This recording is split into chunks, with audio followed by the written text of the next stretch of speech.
So, here's something worth thinking about as you settle in tonight. Right now, at this very moment, there is a quiet force working on your money. And depending on which side of it you are on, it is either the most generous gift imaginable or the most patient trap ever designed. Einstein supposedly called it the eighth wonder of the world. Benjamin Franklin called it a secret. Warren Buffett says it is the core of everything he has ever done. And yet, somehow, most people go their entire lives without fully understanding it. Not because it is complicated. It is not. But because no one ever told the story properly. Tonight, we are going to tell that story properly. And the story begins not with a bank, not with a stock market, not with a billionaire in a glass tower. It begins with a grain of rice. There is an old legend from ancient India. The exact version varies depending on who is telling it, but the bones of the story are always the same. A king, pleased with a mathematician or a wise man or a chess player depending on the telling, offers him any reward he desires. The mathematician does not ask for gold or land or jewels. He asks for something that sounds almost embarrassingly modest. He asks for 1 grain of rice to be placed on the first square of a chessboard, 2 grains on the second square, 4 on the third, 8 on the fourth, doubling each time, for all 64 squares. The king laughs. He thinks this is the wish of a foolish man. He agrees immediately. His accountants begin counting the rice.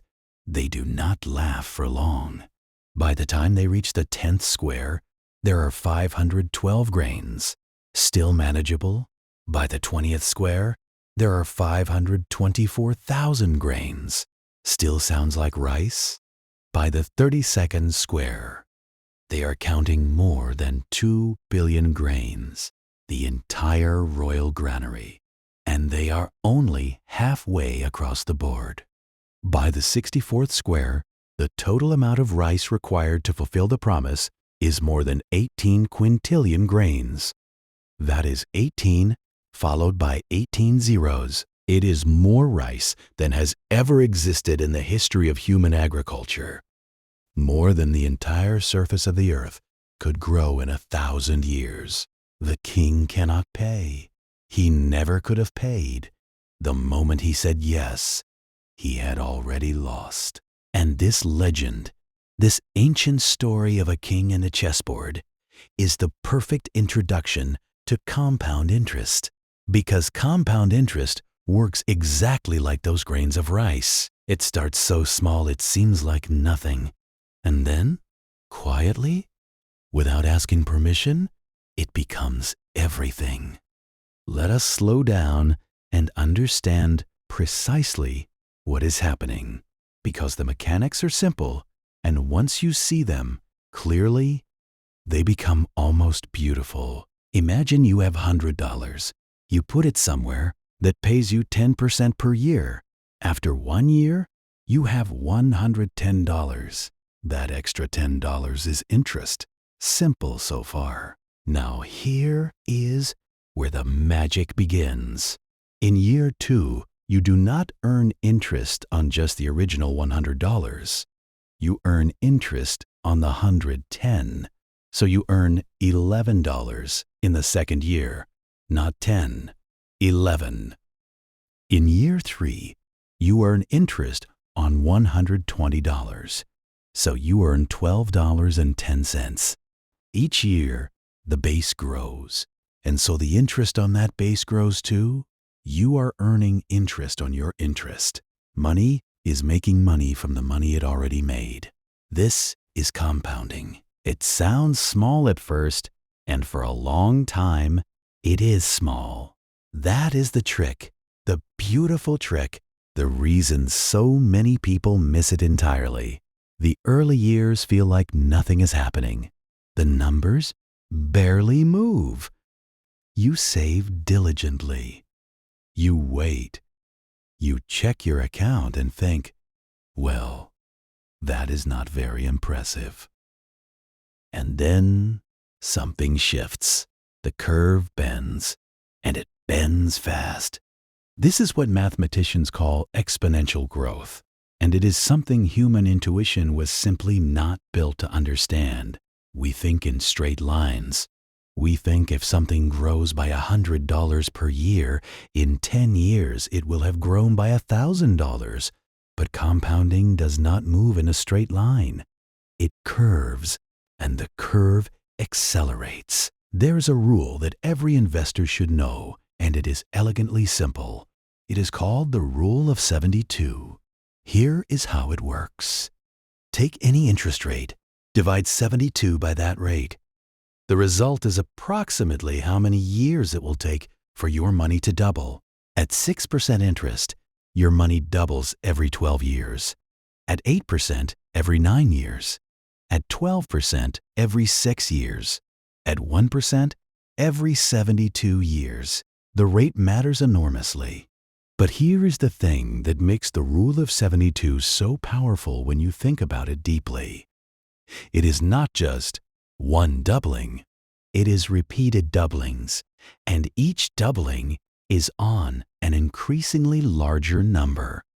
If you start with $10,000 at 8%, you have $20,000 after 9 years, $40,000 after 18, $80,000 after 27, $160,000 after 36, $320,000 after 45. You put in $10,000, you waited 45 years, and you have $320,000. You did nothing else. You did not work harder. You did not take big risks. You simply waited, and the mathematics did the rest. This is why people who understand compound interest sleep well. And it is perhaps one reason why a video like this works at all. The man most associated with popularizing the idea of compound interest in a practical human sense was not a mathematician or a king. He was a printer's apprentice from Boston. His name was Benjamin Franklin, and he was born in 1706, and he lived to be 84 years old, which was almost unheard of in his era. And what he did with money and what he said about it has echoed for more than 2 centuries. Franklin was not born wealthy. His father was a candle maker. He was the 15th of 17 children. He left school at 10 years old and went to work. He taught himself to write by copying essays from a magazine called The Spectator. He negotiated. He hustled. He read everything he could find. By the time he was in his mid-20s, he owned his own print shop in Philadelphia. Franklin understood money in a way that most people of his era did not. He understood that money was not just a thing you earned and spent. Money was a living thing. It could work. It could produce. A pound sitting idle in a mattress was a pound dying slowly. A pound put to work could become 2 pounds, then 4, then 8. He wrote about this in ways that were practical and direct, and sometimes almost poetic. His most famous line on the subject is usually rendered as something like, "Money can beget money, and its offspring can beget more." And what he meant, expressed in the language of 1748, was exactly what we have been talking about. Interest on interest, growth on growth, the miracle of compounding. But it is what Franklin did at the end of his life that truly deserves our attention tonight. Because he did not just write about compound interest, he demonstrated it with his will. When Benjamin Franklin died in 1790, he left gifts to 2 cities that he loved, Boston, where he was born, and Philadelphia, where he had built his career. He left each city 1,000 pounds sterling, which was a meaningful sum, but not a fortune, the equivalent of perhaps a few $100,000 in today's terms. But there was a condition attached to these gifts. The money could not be touched for 100 years. It had to be loaned out at 5% interest to young tradesmen who needed capital to start their trades. The interest would compound. The money would grow. And then, after 100 years, each city could withdraw a portion and use it for public works. But the rest, the growing remainder, had to continue compounding for another 100 years. Franklin wrote in his will, with a characteristic mix of modesty and confidence, that he hoped this money would become a demonstration of the beauty of interest-bearing money. He died in 1790. He fully expected the funds to be substantial by 1890, and even more substantial by 1990. He was not wrong. By 1890, after 100 years of compounding at various rates, the Boston Fund had grown to approximately $450,000. The cities used some of that money for public works, schools, loans to workers, infrastructure, and then the remaining funds continued to compound for another century. By 1990, the Boston Fund had grown to approximately $5 million, the Philadelphia Fund to $2 million. From a gift of £1,000 each, over 200 years of compounding, Franklin had created millions. He did this deliberately. He did this to teach. He did not write an essay about compound interest. He wrote it into the fate of 2 cities. He made the demonstration last 2 centuries, because 2 centuries was what he needed to make the point unmistakably clear. That is not a man who believed in compound interest abstractly. That was a man who staked his legacy on it. There is another story that deserves a quiet moment here, because it brings the human reality of compound interest into focus in a way that numbers alone never quite can. In the 1950s, there was a man named Ronald Reed. He was from Vermont. He pumped gas at a service station for most of his working life. He later became a janitor at a JCPenney store. He drove an old car. He wore a second-hand coat. He did his own maintenance on everything. He clipped coupons. He brought his own lunch. His neighbors thought he was simply a very frugal man, living a quiet, modest life. Ronald Reed died in 2014, at the age of 92. When his will was read, people were astonished. He left almost $8 million, $2 million to a local library, $4.5 million to a hospital, the rest to family and friends. He had no secret investments. He had no inheritance. He had no side businesses. He had simply saved steadily from his modest wages, invested in dividend-paying stocks, and left the dividends to reinvest automatically. He did this for decades. He never touched the principal. He never cashed out during market downturns. He simply let compounding do its work, quietly, invisibly, for 50 or 60 years. Ronald Reed was not a financial genius. He was not a savvy trader. He did not read complex prospectuses or understand derivatives. He understood one thing, that patience, combined with compounding, was more powerful than intelligence, more powerful than income, more powerful than connections, or luck, or timing. He pumped gas. He mopped floors. He wore a coat that cost $12. And he died with $8 million and a story that will be told for generations. Now, let us talk about what actually determines how powerful compounding becomes in any given situation. Because not all compounding is created equal. There are 3 levers, and understanding them changes everything. The first lever is the rate, the interest rate, the growth rate, the return. This is the most obvious one. 10% beats 5%. 12% beats 10. And because the effect is exponential, a small difference in rate becomes a very large difference in outcome over time. Consider 2 people, each starting with $10,000 each leaving their money to compound for 30 years. One earns 7% per year. The other earns 9%. After 30 years, the first person has $76,000. The second person has $132,000. The same time, the same starting amount, a 2% difference in rate, and the outcome is nearly double. This is why the rate matters so much. Every percentage point of difference, compounded over decades, has enormous consequences. This is also why fees matter so much in investing, which we will come back to. The second lever is time. And this is the one that most people misunderstand because they think time just adds more of the same. But time does not add to compounding. Time multiplies it. The longer the money compounds, the steeper the curve becomes. Consider this. If you invest $10,000 at 8% and leave it for 20 years, you end up with about $46,000. Impressive. Now leave it for 40 years instead.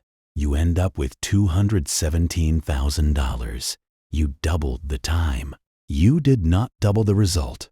You multiplied it by almost 5, because in those extra 20 years, the money was compounding on a much larger base. The later years are worth far more than the earlier years, even though they are the same number of years.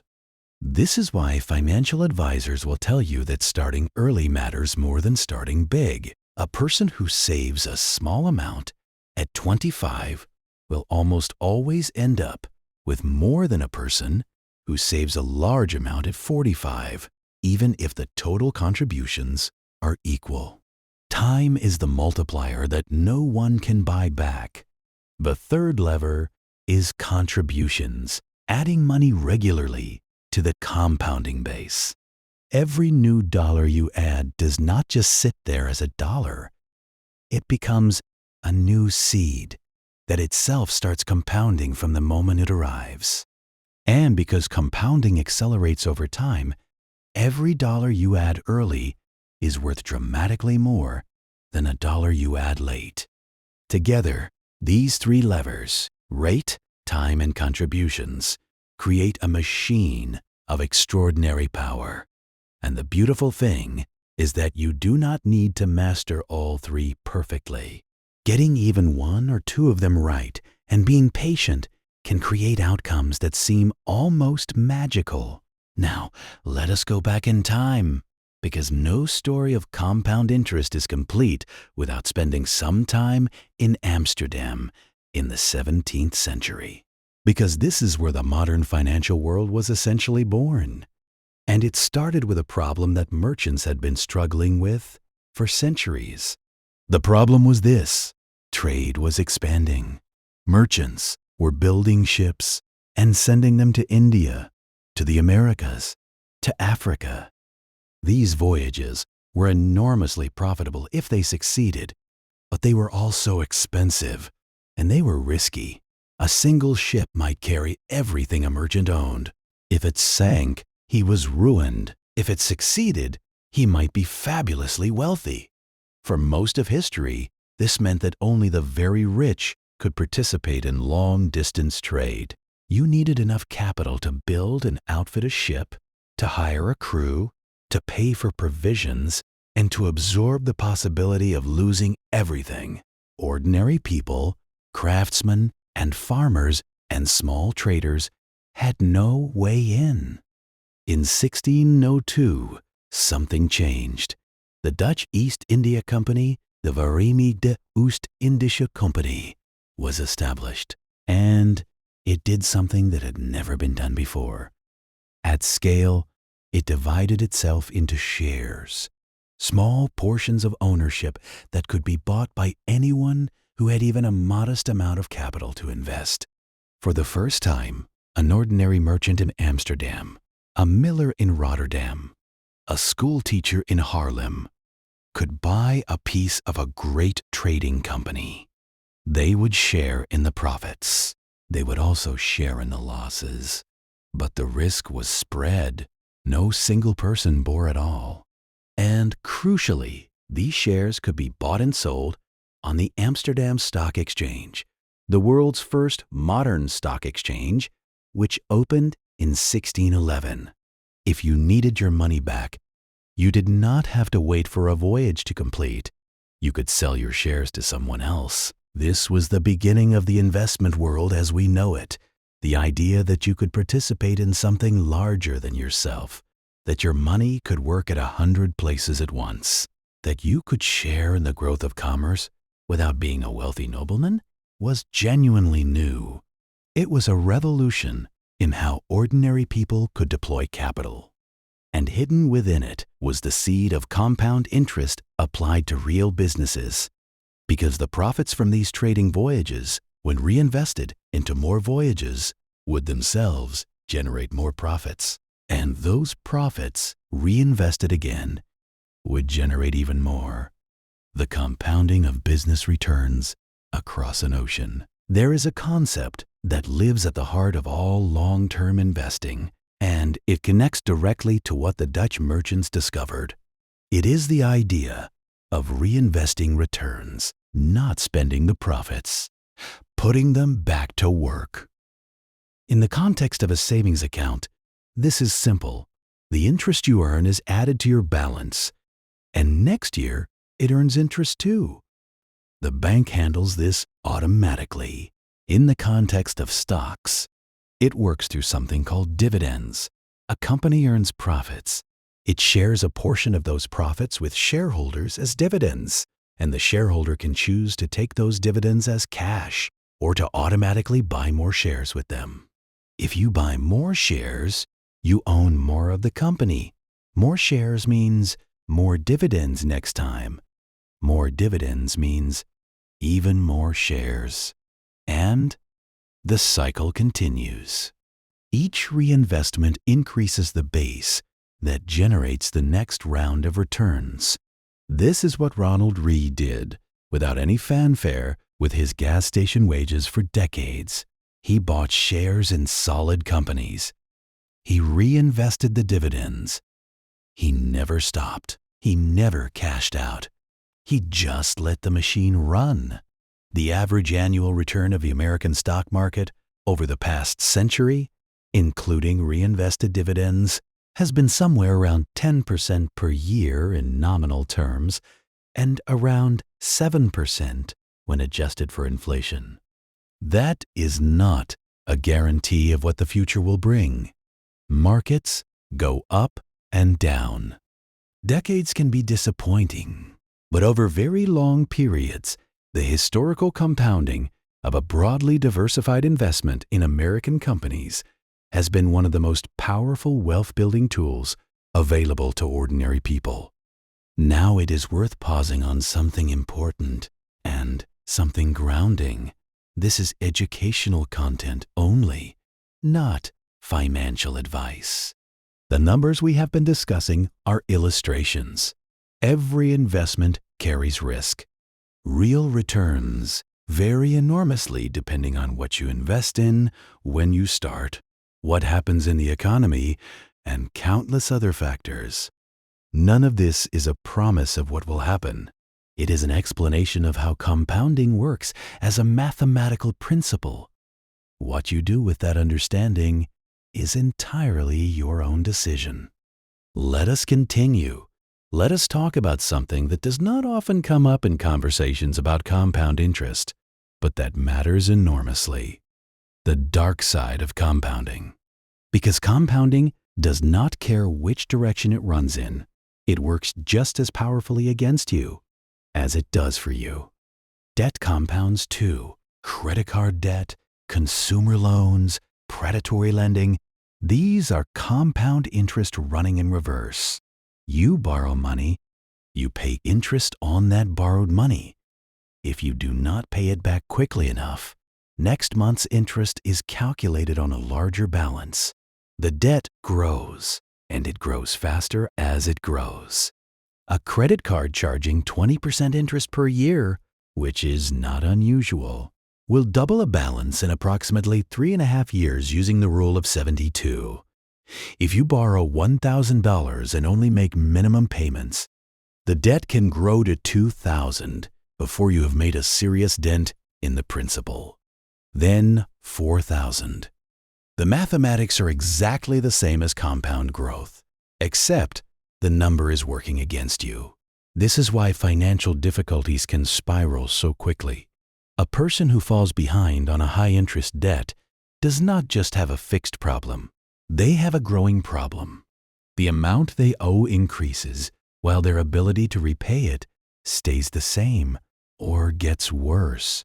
Compounding at 20% per year is one of the most powerful financial forces on earth, and when it is pointed at you, it is formidable.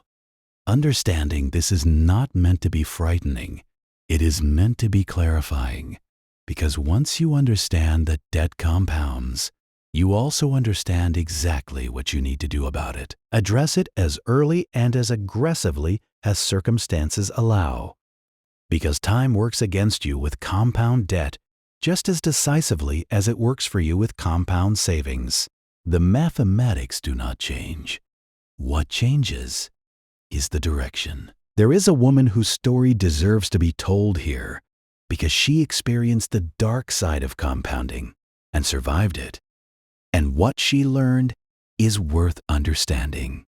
She was a school teacher in Chicago in the early 2000s, and she was not irresponsible. She was actually quite careful. She bought a modest condominium. She had a student loan from her master's degree. She had one credit card that she used for emergencies, and then the emergencies came. A car repair, a medical bill not covered by insurance, a period of substitute work when her school cut positions. Each emergency went on the card. Each time she planned to pay it down when things stabilized. But things did not stabilize quickly enough. The balance grew. The interest accrued. By the time she sat down and calculated how much she actually owed and how fast it was growing, she had nearly $18,000 in credit card debt at 23% interest. The interest alone was adding more than $300 per month to her balance. She was paying $400 a month and watching the number barely move. She described it later as feeling like running on a treadmill that was slowly tilting upward. You were working hard, but you were not getting anywhere, and the harder you worked, the more exhausted you got. What she did was methodical and unglamorous. She took a second job tutoring on weekends. She stopped eating out entirely for 2 years. She sold things she did not need. She threw every extra dollar at the highest interest debt first, a strategy sometimes called the avalanche method. And slowly, over 3 years, she eliminated the debt. What struck her most, she said, was not the relief of being debt-free. It was the clarity. Once the compounding was working for her instead of against her, once the money she had been sending to the credit card was being redirected into savings, she could feel the mathematics shift. The same force that had been slowly drowning her was now slowly lifting her. Same water, different direction. She retired early. Not dramatically early, but at 61 instead of 67. 6 years freed by understanding and then reversing the direction of compound interest. We have been talking so far mostly about the mathematics of compounding and the stories of people who navigated it well or poorly. Let us now spend a little time with the psychology. Because the mathematics of compound interest are simple, the psychology of compound interest is not. Human beings are notoriously bad at thinking about the future.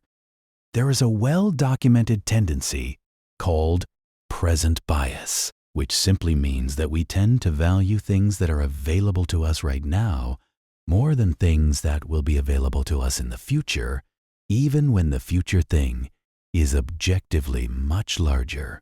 $100 today feels more real than $200 in 10 years, even though $200 in 10 years is mathematically superior. This is not a flaw of stupid people. It is a flaw of human beings in general. It is deeply wired into how our brains evolved. For most of human history, the future was uncertain enough that a bird in hand was genuinely worth two in a bush. Saving for next decade was less urgent than eating today. But the modern world has changed the stakes of this bias dramatically, because the difference between spending money now and letting it compound for 30 years is not a small difference. It is often the difference between retiring comfortably and not retiring at all. The cognitive bias that made evolutionary sense in a world of immediate scarcity becomes financially devastating in a world of long-term opportunity. This is also why automated saving works so well for so many people. When the money leaves your account automatically before you see it, present bias has less power over it. You cannot spend what you never had in hand. The automation removes the decision, and with it, the opportunity for present bias to win. There is a particularly elegant version of this idea that comes from behavioral economics. The researchers Richard Thaler and Shlomo Bonartzi developed a program in the 1990s called Save More Tomorrow, sometimes called S-Smart. The idea was simple. Instead of asking people to save more now, which triggered present bias immediately, they asked people to commit to saving more the next time they got a raise. When the raise arrived, a portion of it would automatically be directed into savings before the person ever saw it in their paycheck. The results were striking. Savings rates climbed dramatically. People who had resisted saving for years suddenly found themselves with growing balances. Not because they had more willpower, but because the program had worked around the psychological trap. Instead of fighting it, the compounding started. And once compounding starts, it tends to become self-reinforcing. Watching a balance grow, even slowly, creates a feedback loop that makes continued saving feel worthwhile. There is another cognitive trap that compounding exposes, and it is the tendency to ignore small amounts. People will deliberate seriously over whether to buy a $50 item. They will spend 20 minutes comparing prices on a $100 appliance. And then they will spend $3.50 every single workday on coffee without thinking about it at all. Because $3.50 feels like nothing. But $3.50 per workday is approximately $900 per year. Invested at 8% and compounded for 30 years, that $900 per year becomes more than $100,000. This is not an argument against coffee. Coffee is wonderful, and the point of money is partly to enjoy life. The point is simply that small regular amounts, compounded over time, are not actually small.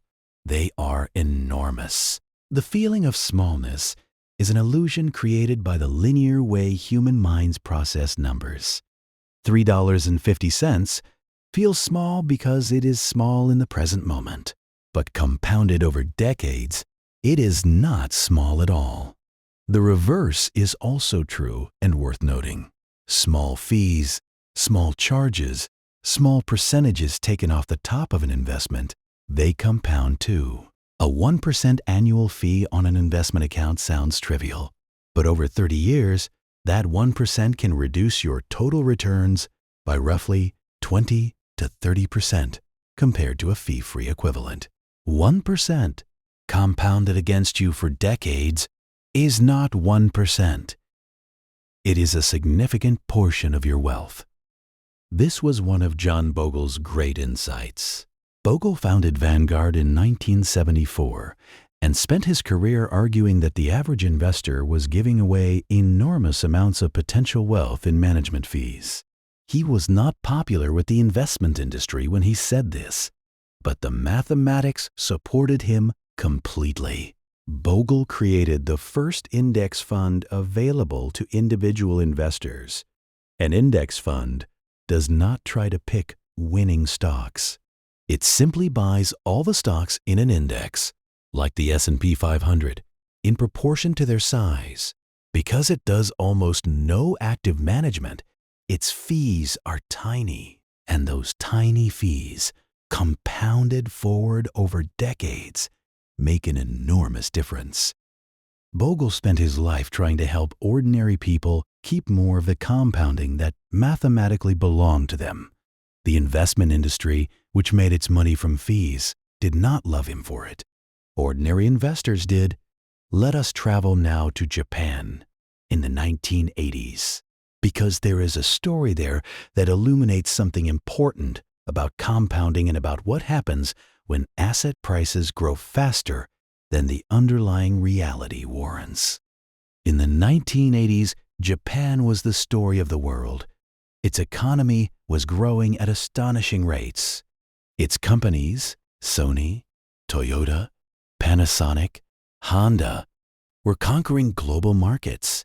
Property prices in Tokyo were rising year after year. The Nikkei stock index, which tracks Japanese stocks, was compounding at rates that made investors feel almost giddy.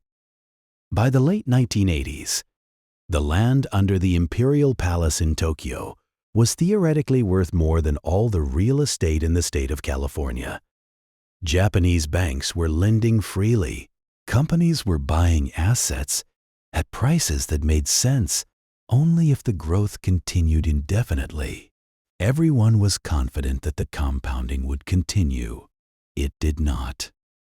In 1989, the Nikkei reached nearly 40,000 points. It was one of the most celebrated bull markets in history. Then it began to fall, and fall, and fall. By 2003, the Nikkei had lost nearly 80% of its value. Trillions of dollars in wealth had evaporated. Banks that had lent enormous sums against inflated property prices found themselves with loans worth more than the assets backing them. Japan entered what economists now call the lost decade, though it stretched closer to two.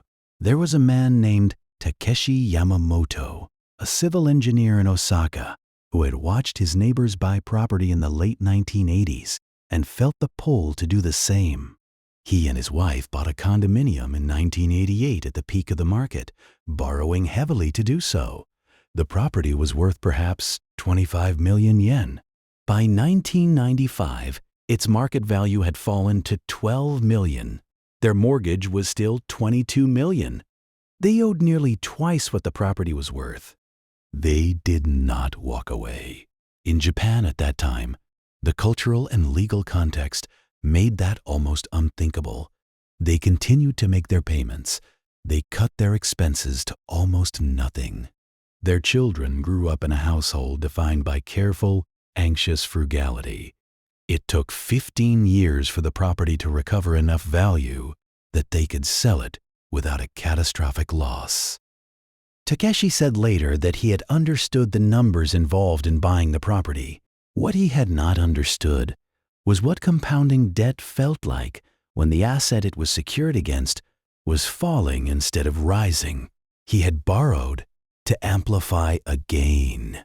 The gain reversed, and the compounding of his debt against a declining asset was one of the defining experiences of his life. He advised his children to save before borrowing, to understand that leverage is compounding with a blade. When it goes in your direction, it is extraordinary. When it goes against you, it is devastating. What had happened in Japan was not that compounding had stopped working. It was that compounding had been applied to an illusion. The prices were compounding, but the underlying value was not. And when the gap between price and value became too large to sustain, the correction was severe. This story is worth holding gently in mind, because compound growth in real things, in businesses that generate real profits, in savings that earn real interest, is genuinely powerful. But the appearance of compound growth in prices that have lost their connection to real value is something different, and the difference matters. Long-term investors who held through Japan's crash and continued to invest steadily in globally diversified portfolios eventually recovered and prospered. Those who had borrowed heavily to ride the wave of rising prices were not so fortunate. The lesson is not that compounding is unreliable. The lesson is that patience and diversification and grounding in real value are the companions that make compounding work over the long run.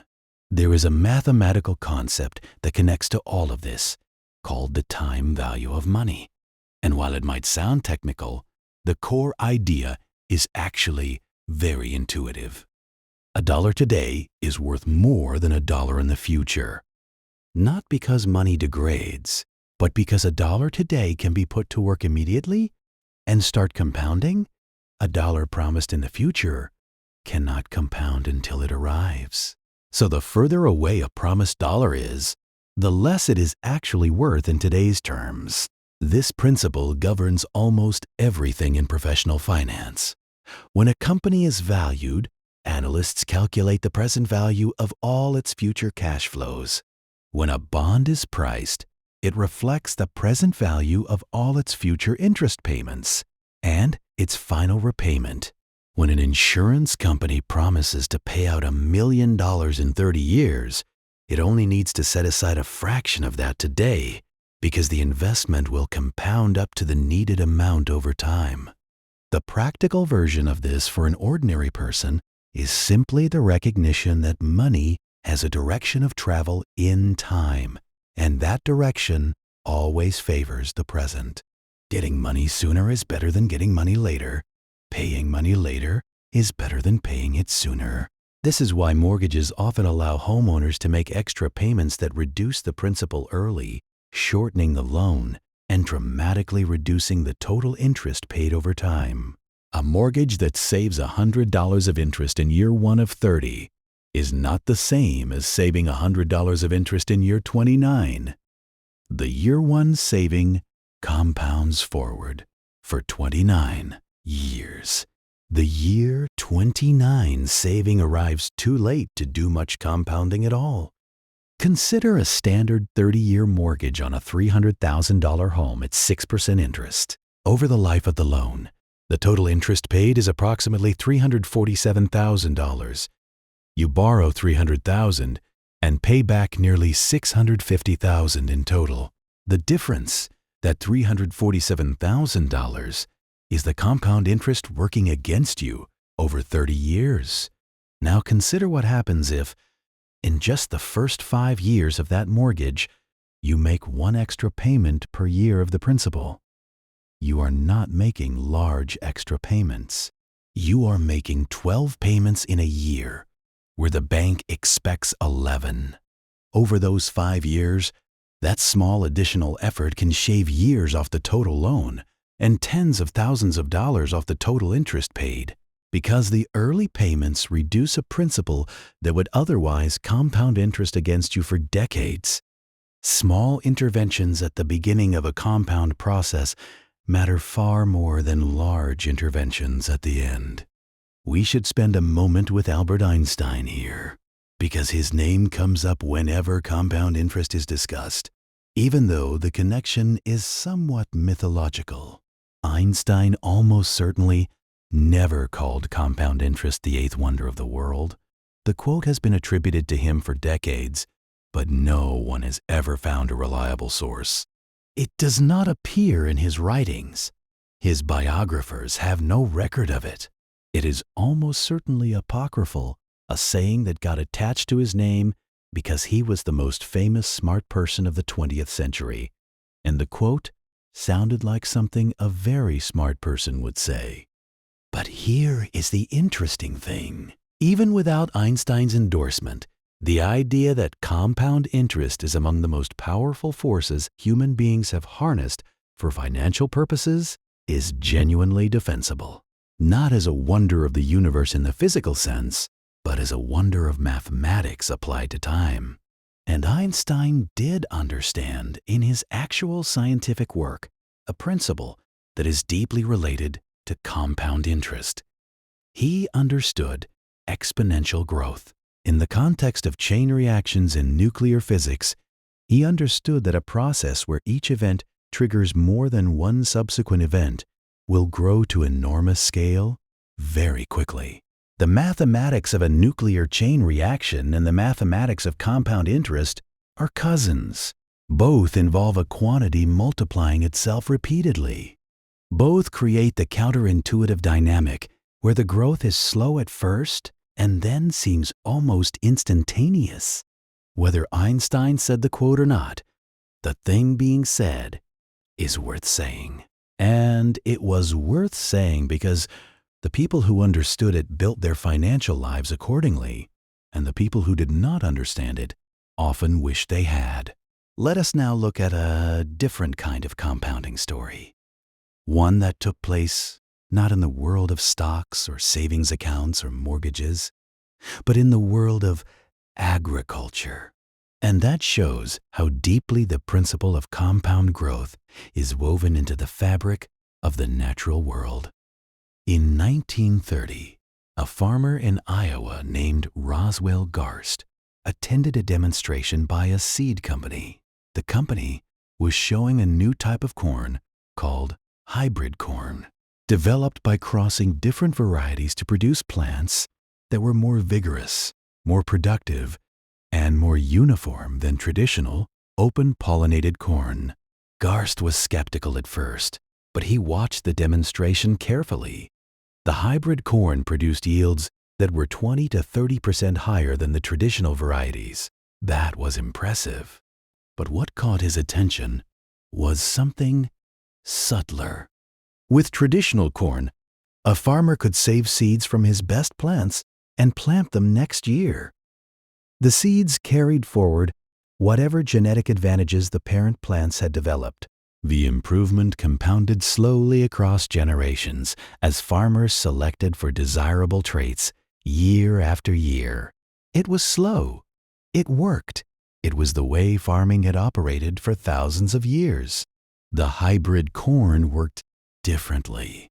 You could not save its seeds effectively because the hybrids did not breed true. You had to buy new seeds each year.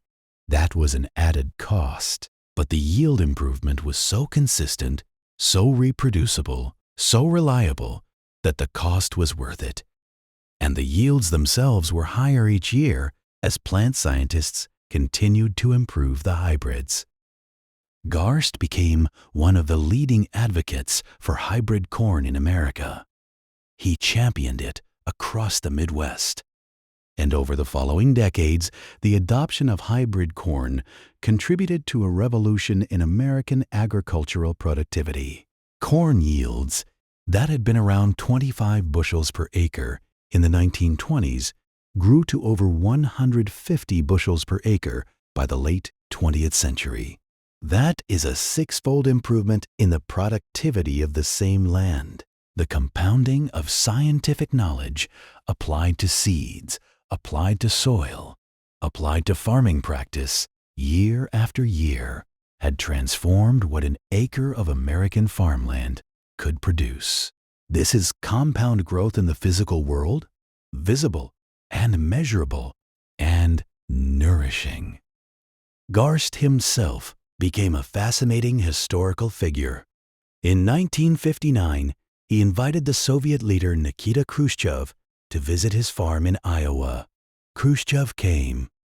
He walked through the corn. He asked technical questions about the hybrid varieties and the farming methods.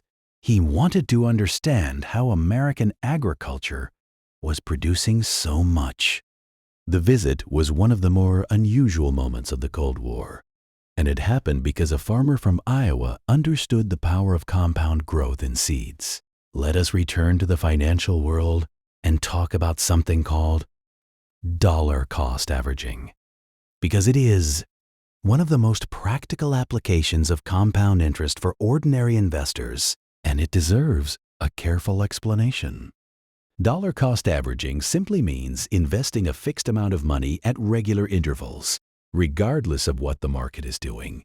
Every month, or every week, or every paycheck, a fixed amount goes in. Not more when the market is up, not less when the market is down. The same amount every time, automatically. This sounds unsophisticated. In many ways, it is unsophisticated, but it has a quiet mathematical elegance that makes it remarkably effective for long-term investors. Here is why. When markets are high, your fixed amount buys fewer shares because the price of each share is higher. When markets are low, your fixed amount buys more shares because the price of each share is lower. Automatically, without any decision on your part, you are buying more when things are cheap and less when things are expensive. Over time, this tends to result in an average purchase price that is lower than the average market price over the period. And because you are investing regularly, each of those purchases begins compounding from the moment the money goes in. The shares you buy in the first month begin growing. The shares you buy in the second month begin growing. Each new investment adds a new seed to the compounding process. The investor who practices dollar-cost averaging over decades does not need to predict markets, does not need to time their purchases, does not need to worry about whether this is a good moment to invest. They simply invest, and the combination of regular contributions plus compounding returns does the work. This approach works best for people who have time on their side. It is not a get-rich-quick strategy. It is a get-comfortable, slowly and very surely strategy. And for long-time horizons, it has been among the most reliably effective approaches available to ordinary investors.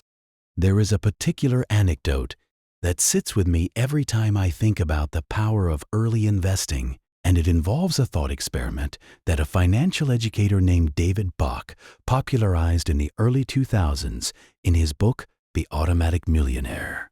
He described two hypothetical people. He called them Twin A and Twin B. Twin A starts investing $2,000 per year at age 19. She does this for 8 years, from 19 to 26. Then she stops completely. She never adds another dollar. She simply lets her initial investment compound. Twin B does nothing until age 27. Then he starts investing $2,000 per year and keeps going all the way until age 65, 39 years of contributions. At 8% annual returns, which one ends up with more at 65?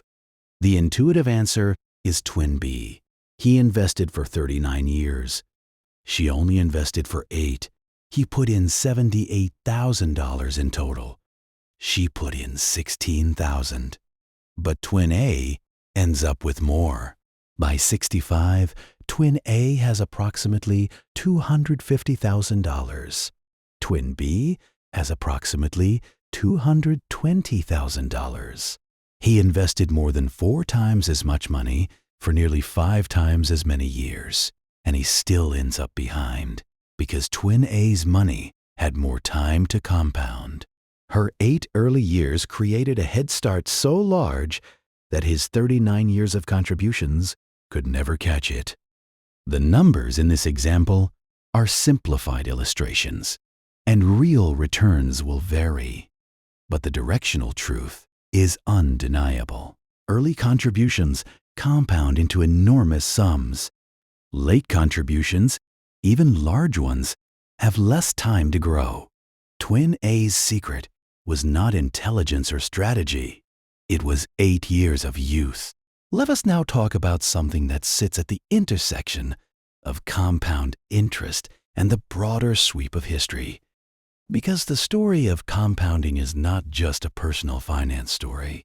It is in some sense a story about how human civilization accumulates knowledge and wealth across generations. Consider the way scientific knowledge compounds. A scientist in 1700 builds on the work of scientists in 1600. A scientist in 1800 builds on the work of 1700. Each generation inherits a larger base of understanding and can therefore advance further than the previous one. Newton famously said he saw further because he stood on the shoulders of giants. That is compounding. The accumulation of insight upon insight, generation upon generation. Consider technology. The computer you carry in your pocket today is the result of roughly a century of compounding innovation. Transistors built on vacuum tubes, integrated circuits built on transistors, microprocessors built on integrated circuits. Each generation of technology inheriting the previous one and then multiplying it. The compounding of engineering knowledge, capital investment, and scientific understanding has resulted in a device that would have seemed incomprehensible to anyone alive in 1900. Consider wealth across generations. A family that accumulates capital wisely and transmits it to the next generation, along with the knowledge and habits needed to steward it well, can see that capital compound across decades. The historical wealth of aristocratic families in Europe often traced its origins to land grants or commercial advantages gained centuries earlier that had simply been allowed to compound, land producing rents, rents being reinvested, reinvestments producing more rents. This is not an argument for inherited wealth as a social policy. It is simply an observation that the mathematics of compounding operate at the civilizational level just as they do at the personal level. Knowledge compounds, technology compounds, capital compounds, and understanding this helps explain why the gaps between early starters and late starters can grow so large over time. Let us now spend some time with a man named Warren Buffett, because no discussion of compound interest in the context of investing is complete without him, and his story is genuinely remarkable. Buffett was born in Omaha, Nebraska in 1930. His father was a stockbroker who became a congressman.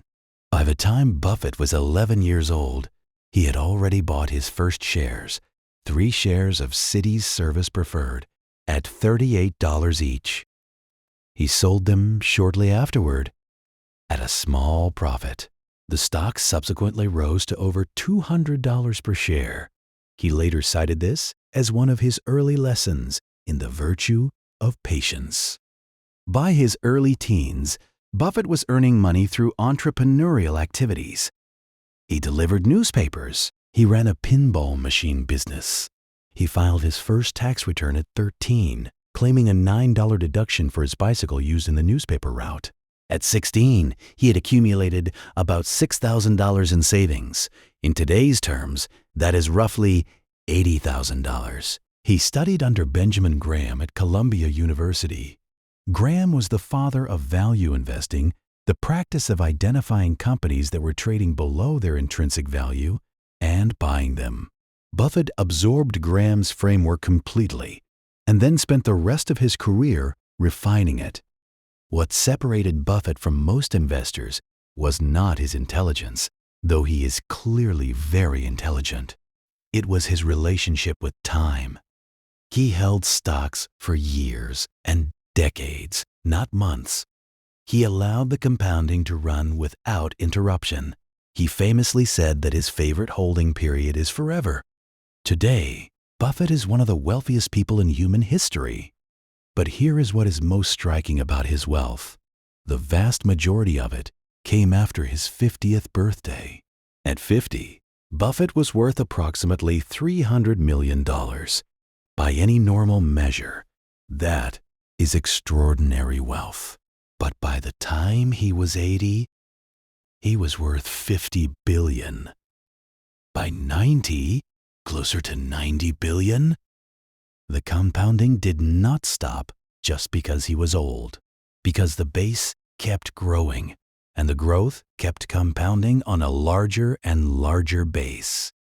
The later decades of his life produced more wealth than all the previous decades combined. Not because he worked harder or was smarter, but because the compounding had been running uninterrupted for 60 years and the base was enormous. Buffett himself has been open about this. He has said that the secret is not buying good businesses. Lots of people find good businesses. The secret is holding them without interrupting the compounding for as long as possible.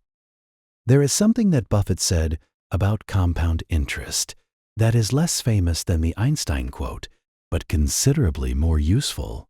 He said that the greatest obstacle to compound interest is the desire to get rich quickly. This is counterintuitive. The desire to get rich is presumably what motivates most people to invest in the first place. But the desire to get rich quickly is precisely what leads people to interrupt compounding at the worst possible moments. Consider someone who has been investing steadily for 5 years. The market has gone up and they have made decent returns. Then a crash comes. Their portfolio drops 30%. Watching that happen is genuinely uncomfortable. And the temptation to sell, to stop the bleeding, to move into cash and wait for things to stabilize is powerful. But here is what the mathematics show. If you sell during a crash and wait on the sidelines in cash, you do 2 damaging things simultaneously. First, you lock in your losses. Second, you miss the recovery. And the recovery, historically, has been where a great deal of the long-term gains live. The markets tend to recover sharply after crashes, and the people who are out of the market during those recoveries miss gains that can take years to replicate. The person who simply holds through a 30% crash and continues their regular contributions is buying shares at discounted prices during the down period. When the market recovers, those discounted shares participate in the recovery. The person who sold and waited does not benefit from the cheap shares. This is easy to say and genuinely difficult to do. Watching your wealth decline is unpleasant in a way that is viscerally uncomfortable. But the mathematics are consistent. For long-term investors, staying invested through volatility tends to produce dramatically better outcomes than trying to time the market. Buffett's virtue, the virtue that produced his extraordinary wealth, was not genius. It was the emotional capacity to hold, to not interrupt the compounding, through markets that went down as well as markets that went up.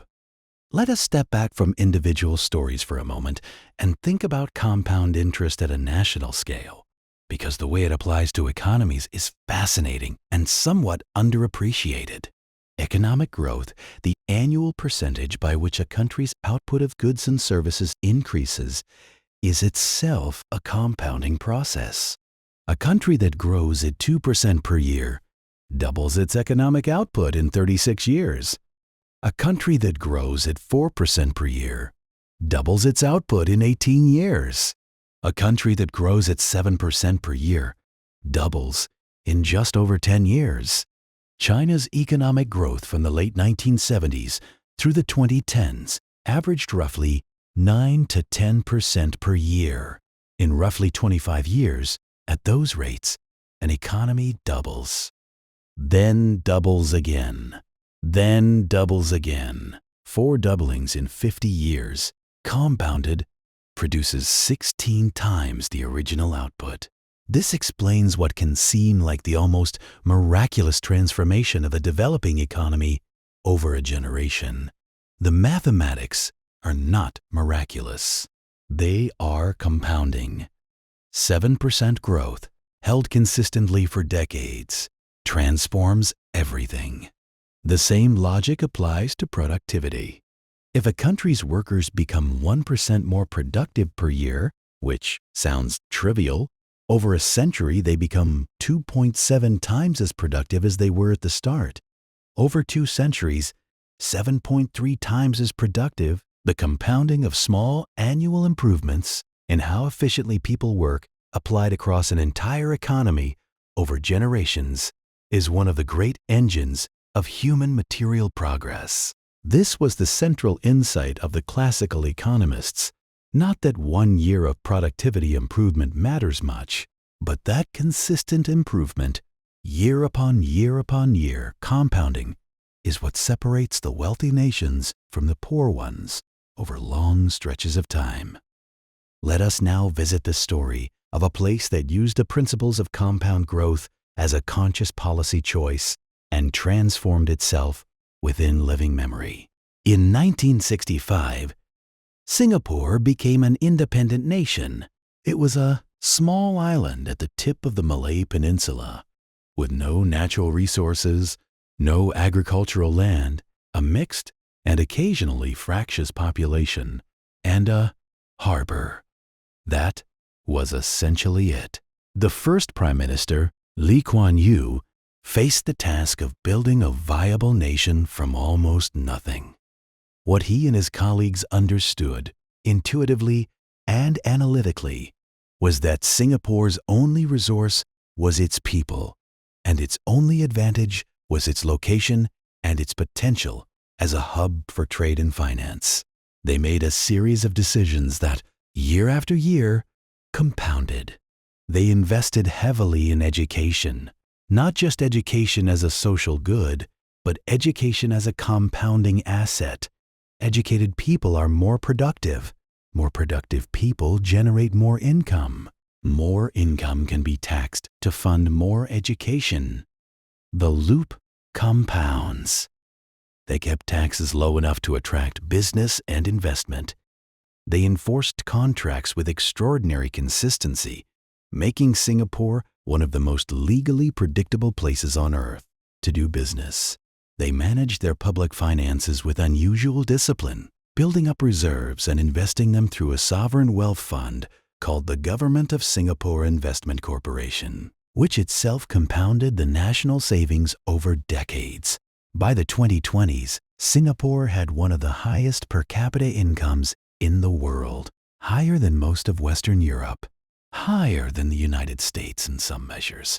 From a harbor with no resources in 1965 to one of the wealthiest nations on earth in 60 years.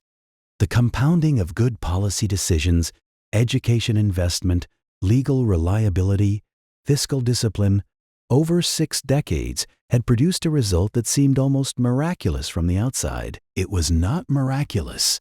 It was mathematical, consistent annual improvement, compounded over time on a foundation of sound principles.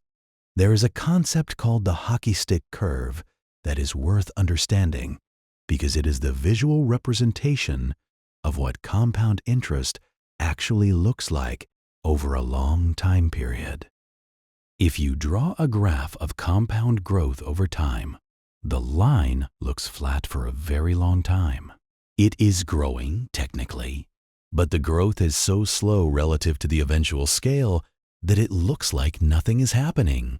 Then, at some point in the middle of the graph, the line starts to curve upward. And then, toward the end of the graph, it shoots nearly vertical. The slow, flat part and then the explosive, steep part together create a shape that looks like a hockey stick lying on its side. The hockey stick is what compound interest looks like from the outside, from a distance. But when you are living inside the flat part of the curve, it does not feel like anything interesting is happening.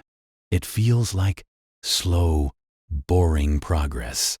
It feels like patience without reward.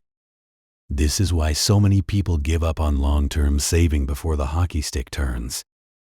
They are in the flat part of the curve. The rewards feel invisible.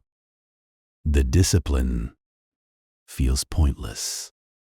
They see people around them spending freely and enjoying life now, and they wonder why they are denying themselves. And then the curve turns, and everything that looked like slow, boring progress reveals itself as foundation building. The flat part was not nothing. The flat part was everything. The hockey stick only exists because of the flat part. The explosive growth at the end is the compounding of all those flat years, finally expressing itself at scale. Ronald Read lived in the flat part of the hockey stick for 60 years. He pumped gas in the flat part. He mopped floors in the flat part. He never saw the steep part of his own curve. He died before he could fully enjoy what had accumulated. But the money was there. The compounding had done its work. The hockey stick had turned quietly and completely over 60 years of patience. Let us talk now about something called the frequency of compounding, because it adds a layer of nuance that is genuinely interesting and often misunderstood. When we talk about interest rates, we usually talk about annual rates, but most interest in the modern world does not compound annually. It compounds more frequently. And the frequency matters. A savings account that pays 4% per year, compounding monthly, actually earns slightly more than 4% effectively over the year. Because each month, the interest earned in the previous month itself begins earning interest. The formula that describes this is called the effective annual rate, and it shows that 4% compounded monthly is actually closer to 4.07% effective annually. Not a huge difference in 1 year, but over decades, even tiny differences compound into significant amounts. The extreme end of this is called continuous compounding, a mathematical concept where the compounding happens not monthly or daily, but at every infinitesimal moment, continuously. This is more of a mathematical abstraction than a real-world product, but it is used extensively in financial mathematics because it produces elegantly simple formulas. In practice, for most savings and investment accounts, the difference between monthly and daily compounding is small. But the difference between annual compounding and monthly compounding is meaningful over long periods. And the principle holds. More frequent compounding is better for the saver and worse for the borrower. This is why credit card debt, which typically compounds daily, is so aggressive. Every day, the interest from the previous day is added to the balance, and the next day's interest is calculated on that slightly larger balance. It is a very fine-grained, continuous assault of compound interest, working at the highest pace the mathematics allow. Now we should talk about the relationship between inflation and compound interest, because they are deeply connected, and the connection has important practical implications. Inflation is the tendency for the general price level of goods and services to rise over time. $1 in 1950 bought roughly 12 times what $1 buys today. The purchasing power of money, the amount of real stuff it can buy, declines over time because of inflation. In a sense, inflation is compound interest working against the purchasing power of idle cash. If you keep your money under a mattress and inflation runs at 3% per year, after a year your money buys 3% less. After 10 years, it buys about 26% less. After 20 years, nearly half as much. The compounding of inflation destroys the real value of cash that is not earning at least the rate of inflation. This is why simply saving money is not enough. The goal is not just to preserve the number of dollars you have. The goal is to preserve or increase the amount of real stuff those dollars can buy, and that requires earning a return that exceeds inflation. If inflation is running at 3% and your savings account earns 1%, you are effectively losing 2% of your real wealth per year. That 2% compounds against you, slowly and invisibly, until you realize that your savings buy considerably less than they used to. The practical implication is that any long-term financial strategy needs to account for inflation. Returns need to be evaluated in real terms, after subtracting inflation, not just in nominal dollar terms. An investment that earns 8% per year when inflation is 3% is delivering 5% of real growth. An investment that earns 1% when inflation is 3% is delivering negative 2% of real growth, which is a slow erosion of wealth. Historically, broad equity investments have returned enough above inflation to preserve and grow real wealth over long periods. Cash and low-yield savings accounts have often struggled to keep pace. This is one of the core arguments for keeping long-term money in investments rather than purely in cash. Let us close the loop on something we touched on earlier, the idea of fees and their compounding effect, because this deserves its own careful examination. John Bogle, the founder of Vanguard, spent his career making one argument above all others. The argument was this: in investing, you get what you do not pay for. What he meant was that returns come from the market, from the underlying performance of the businesses you own. Fees come out of those returns. Every dollar paid in fees is a dollar that does not compound forward.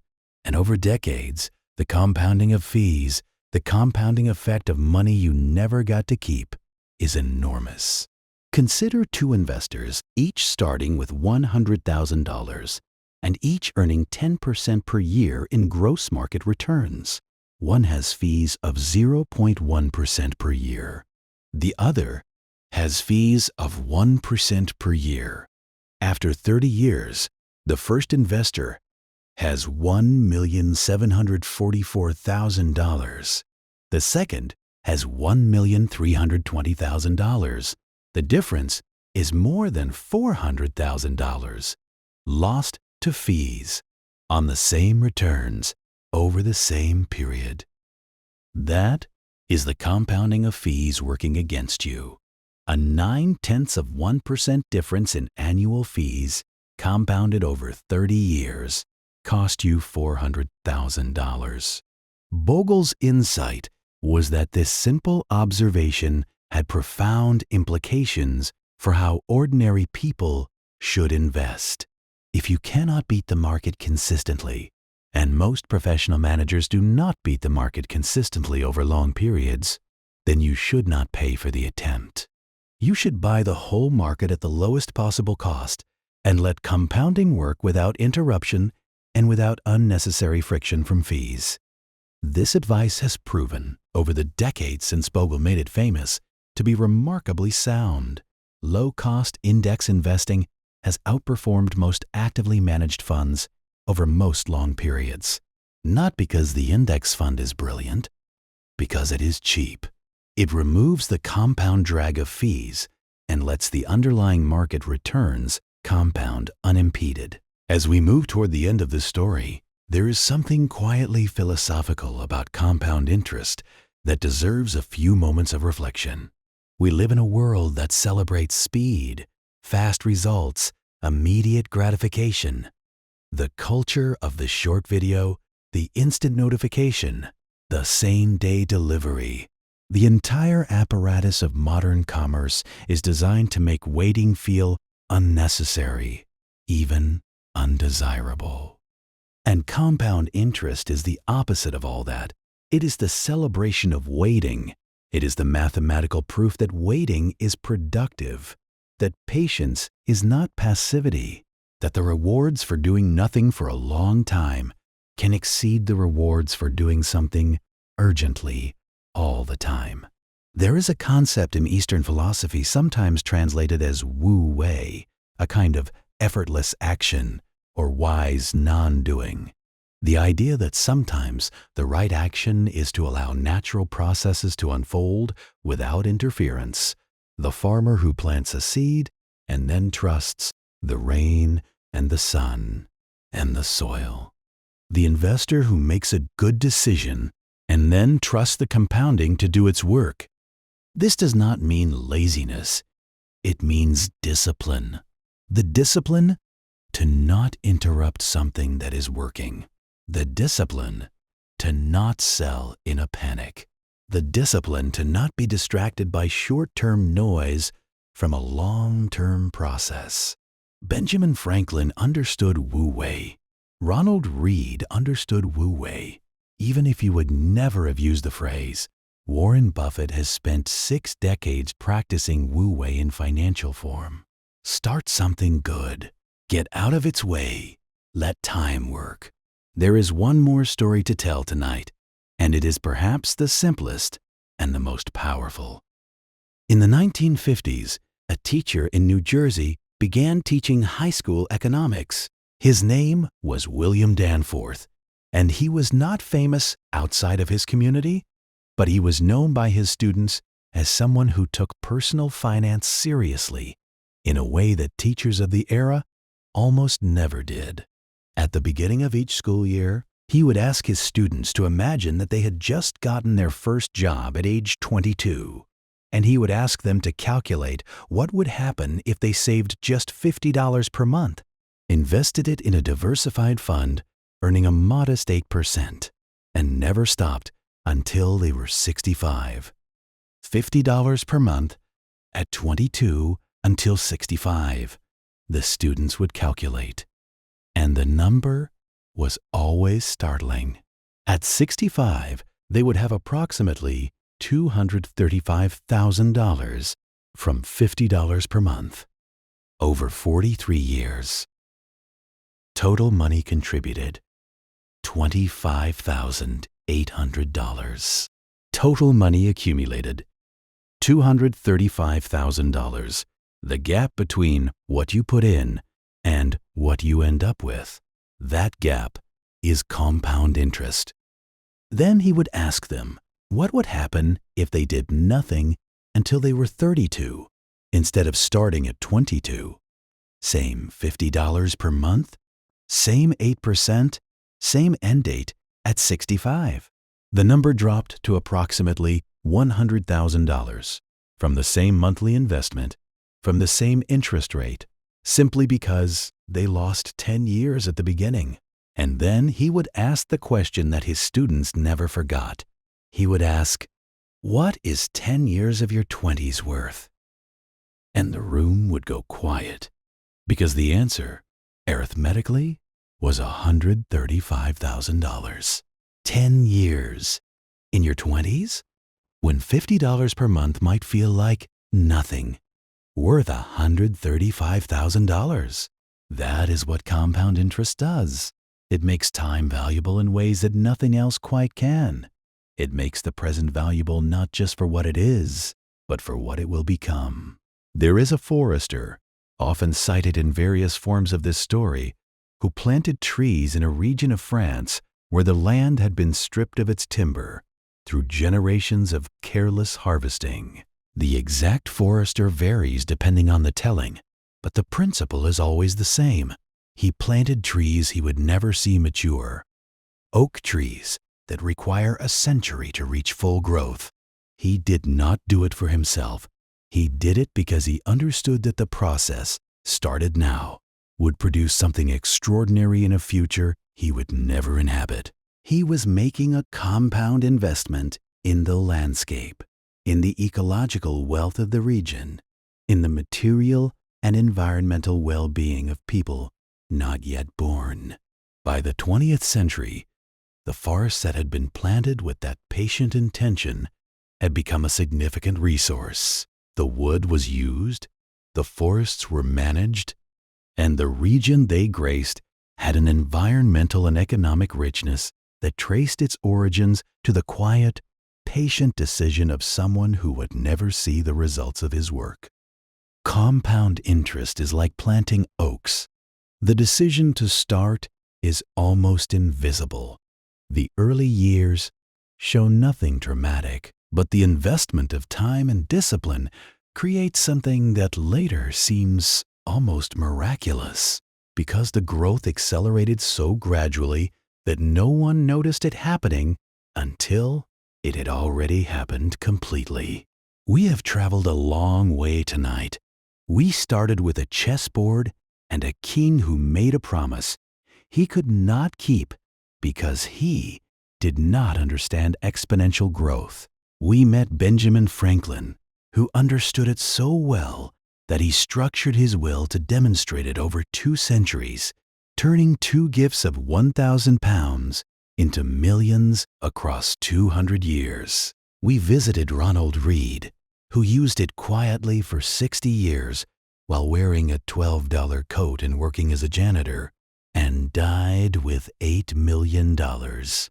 We explored the mathematics, the three levers of rate and time and contributions, the rule of 72, the way small differences in rate produce enormous differences in outcome. We saw how debt compounds against you just as powerfully as savings compound for you. And we heard the story of a school teacher in Chicago who turned the mathematics around through 3 years of patient sacrifice. We visited Japan and watched what happens when prices compound faster than underlying value. And we heard Takeshi Yamamoto's story of a mortgage that became an anchor during 20 years of falling prices. We talked about the time value of money, about automation and present bias, about the Save More Tomorrow program that helped people trick their own psychology into saving more. We explored John Bogle's life work on the compounding of fees and how even 0.9 of a percentage point can cost you $400,000 over a lifetime. We watched Warren Buffett compound his way from a small portfolio at 11 years old to one of the greatest fortunes in human history, mostly by refusing to interrupt the process. We talked about Singapore, which compounded good policy decisions into one of the wealthiest nations on earth in 60 years, about the hockey stick curve and how the flat part is not nothing, about how inflation is compounding in reverse, working against idle cash, about the frequency of compounding and why credit cards compound daily. We planted oaks. We visited Amsterdam in 1602. We grew hybrid corn in Iowa with Roswell Garst. We sat in a classroom in New Jersey and asked what 10 years of your 20s is worth. And through all of it, the principle stayed the same, simple and patient and quietly extraordinary. Time multiplies everything it is given. Small amounts, consistently contributed, become large amounts. Large amounts, consistently left alone, become enormous amounts. The early years of any compounding process matter more than the late years. The rate matters. The consistency matters. Debt compounds against you. Knowledge compounds for you. Savings compound for you. Patience compounds for you. Impatience compounds against you. The mathematics do not change based on who is using them or why. They are available to everyone with equal generosity. The person who starts early does not have to be smarter than the person who starts late. They simply have to start. The forester planted his oak trees, not knowing if anyone would ever understand why he did it. Benjamin Franklin died knowing that no one alive when he died would see the full demonstration he had set in motion. Ronald Reed never saw his own hockey stick turn, though it was turning the whole time. They did what they could with what they had, and they trusted that time would do the rest. And yet, there are a few corners of this story still worth exploring before the night is fully quiet. Corners that most conversations about compound interest never visit, but that sit close to daily life.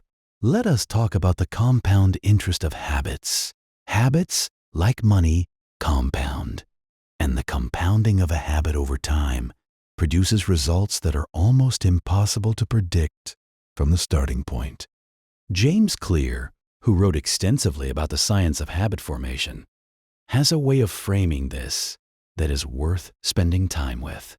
He points out that if you improve by just 1% per day, you will be 37 times better at the end of a year. 1% per day. That sounds trivially small. A slight improvement in how clearly you think, how carefully you listen, how precisely you work. A 1% improvement in your mornings, your productivity, your physical health.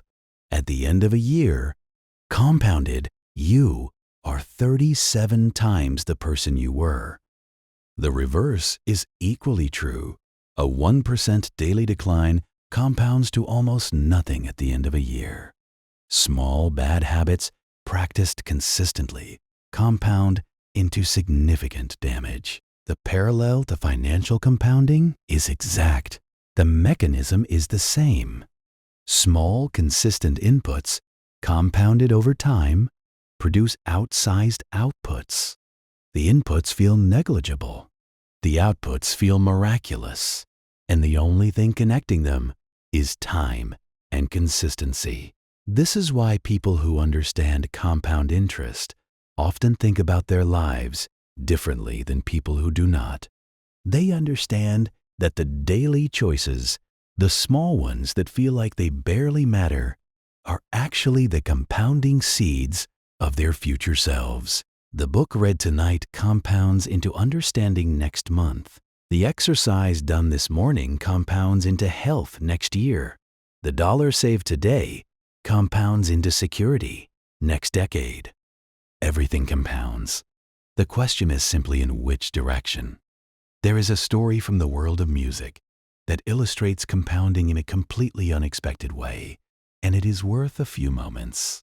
In 1962, a young band from Liverpool auditioned for a recording company called Decca Records. The audition went poorly, or at least the executives at Decca thought so, and they rejected the band. The head of A&R at Decca reportedly said that guitar groups were on the way out and that the band had no future in show business. The band was the Beatles. Decca's loss was EMI's gain. The Beatles were signed by EMI's Parlophone label later that year, and what followed was a compounding of creative output, commercial success, and cultural influence that has few parallels in the history of popular music. Albums that influenced musicians who influenced more musicians. Songs recorded in dozens of languages. An aesthetic and approach to recording that changed how studios operated for decades. The compounding of the Beatles' influence is still running. There are musicians performing tonight whose style traces a direct line back to innovations the Beatles made in the 1960s. There are recording techniques developed in Abbey Road Studios in 1966 that are still used today. The influence compounded outward and has never fully stopped. But what is interesting from a financial perspective is what happened to the rights to their music.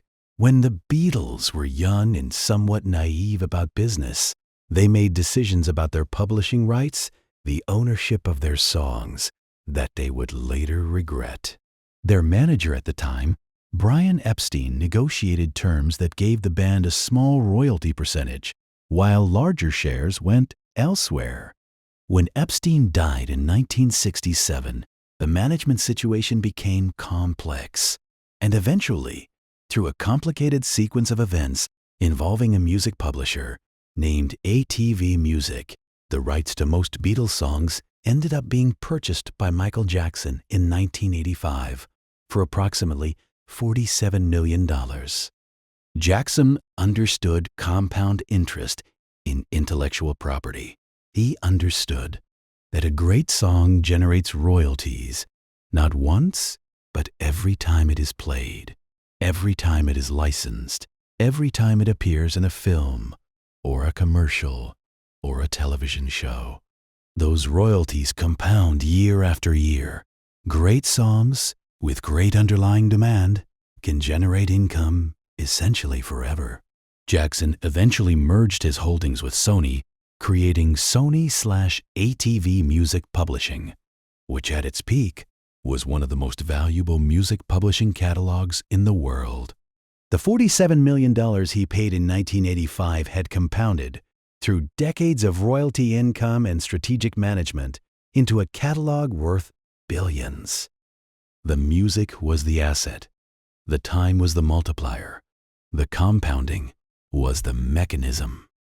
Let us now talk about a category of compounding that affects almost every person who has ever taken out a long-term loan, and yet most people never fully understand it when they sign the papers. It is the amortization schedule. When you borrow money for a long-term purpose, a house, a car, an education, you typically agree to repay the loan in regular equal installments over a fixed period. A mortgage payment, for example, is the same amount every month for 30 years. $2,000 in January, and $2,000 in year 15, and $2,000 in the final month. Always the same. But the composition of that payment changes dramatically over the life of the loan. In the early years, most of what you pay goes to interest. Very little goes to reducing the principal. This is because the interest is calculated on the full outstanding balance, which is large at the beginning. As you repay principal, the balance decreases, and so the interest portion of each payment decreases. More and more of each payment goes to principal reduction. By the final years of the mortgage, almost all of what you pay goes to principal. The balance is small, and so the interest on it is small.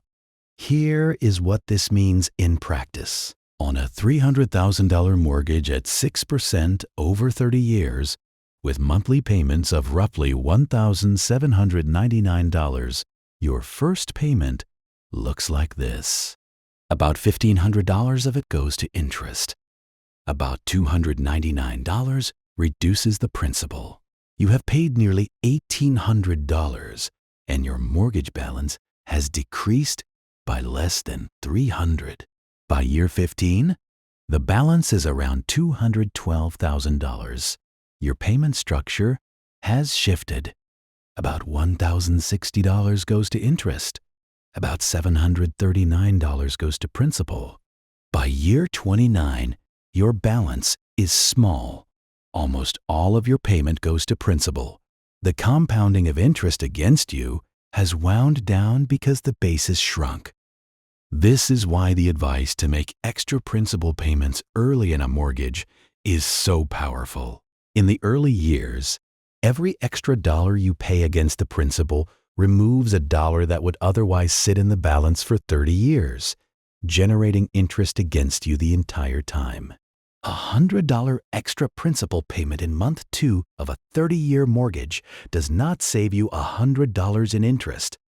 It saves you something much closer to $300 because that $100 principal would have compounded interest against you for 29.5 more years.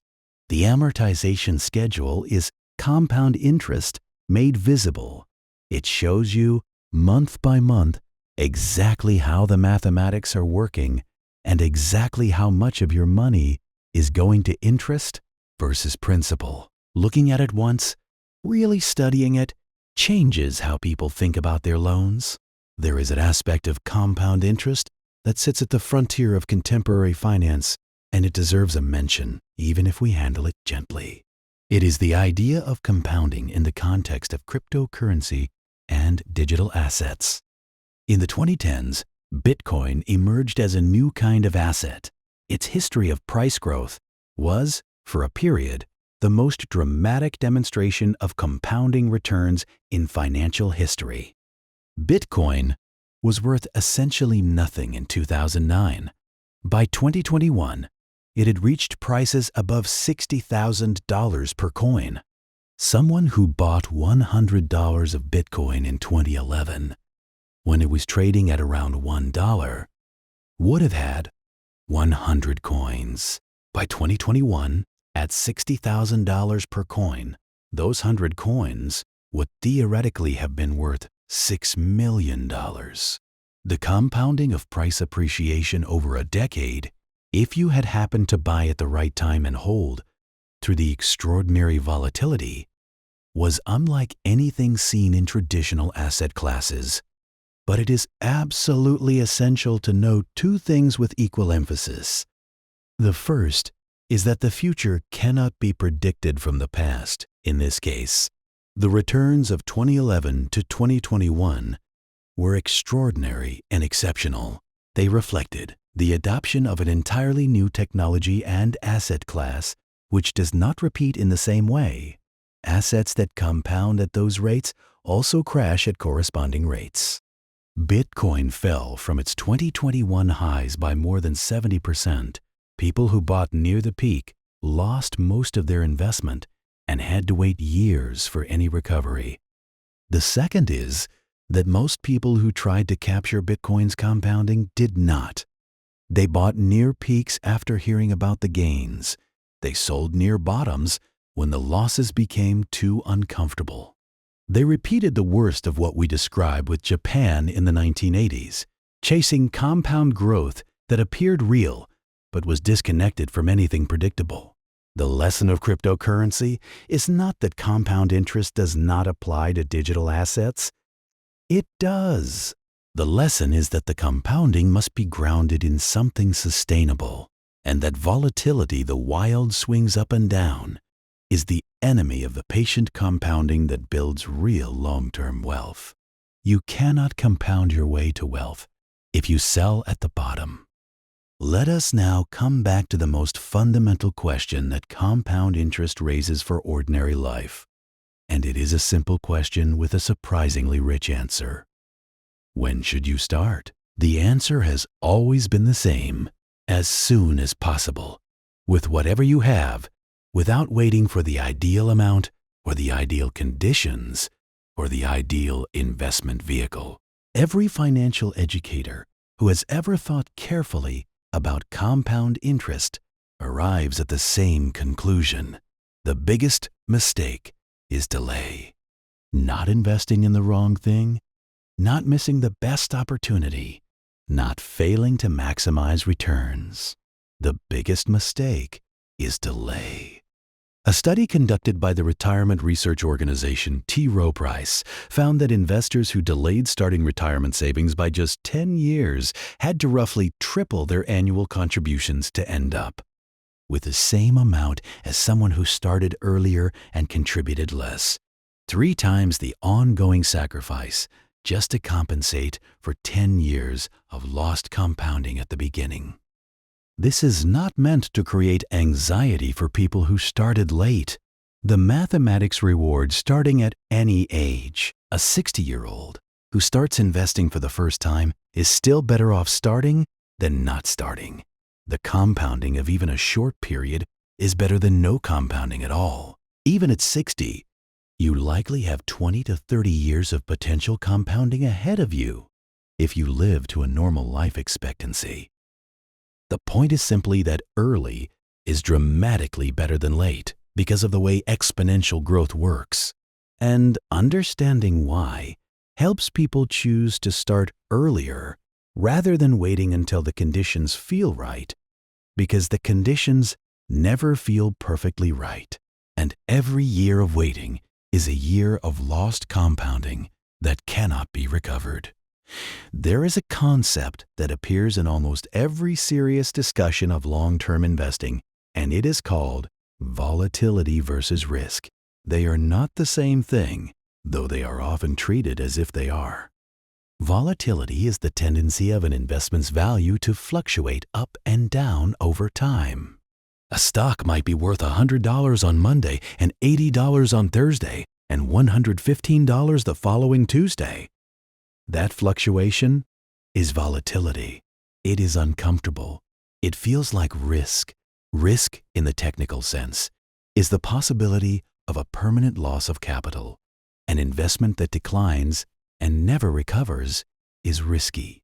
An investment that declines and then recovers and then grows is volatile, but it may not actually be risky in the meaningful sense. For long-term investors, this distinction matters enormously in the context of compound interest. Volatility does not harm compound interest over long periods if the underlying investment recovers and continues to grow. In fact, for investors who are still adding money through the volatile period, the drops are actually advantageous. They are buying more shares at lower prices during the down periods, and those shares participate fully in the recovery. What harms compound interest over long periods is 2 things: fees, which we have discussed, and the decision to sell during down periods, which we have also discussed. Both of these interrupt the compounding permanently. Both of them lock in losses that would otherwise have been temporary. The investor who confuses volatility for risk and sells during a crash is doing something that feels safe and prudent but is mathematically damaging. They are converting temporary volatility into permanent loss. They are interrupting a compounding process that, had they held, would have continued building. This is why understanding compound interest is not just a mathematical exercise, it is an emotional preparation. Knowing that volatility is normal, that the hockey stick curve includes significant dips on its way to the steep upward section, makes it possible to hold during those dips instead of panicking. And holding, rather than panicking, is the central behavioral requirement of long-term compounding. There is a woman named Grace Groner who deserves her own chapter in the history of compound interest, because her story is perhaps the purest possible example of what the principle produces over a lifetime of patient consistency.